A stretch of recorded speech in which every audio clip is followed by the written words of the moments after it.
In the year of 2025, there was a beautiful model named Jessica, but she was also a college student.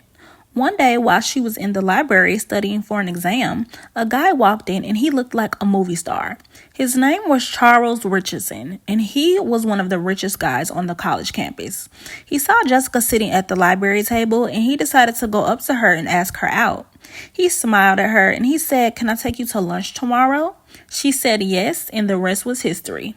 They started dating shortly after that, and everyone said they were the college's it couple. After a while, Charles started to stress about his schoolwork and he started drinking. One day, they were out getting something to eat at a restaurant. Charles was very drunk and he started screaming at Jessica and knocked all their food on the floor. Jessica started crying. The waiter asked him to please leave. "You're too drunk." "Charles, let's call a taxi," she pleaded, but he wouldn't listen. She snatched his keys because she just didn't want him to drive, and he pushed her very hard to the ground. In fact, so hard, she fell and broke her arm. The manager of the restaurant came outside and the police was called. They asked her if she wanted to press charges, and she said no. But Charles did get arrested after this happened, and in 2 weeks he was released. Jessica was in a valley of decisions. She loved Charles, but his habit had gotten out of control. One day, a famous evangelist came to the college campus. He preached a message about having hope in God even when this life seemed challenging. He had an altar call and he asked if anybody wanted to give their life to Jesus. Jessica knew about God, but she never had a personal relationship with him. But at this time in her life, she knew she needed help from the divine.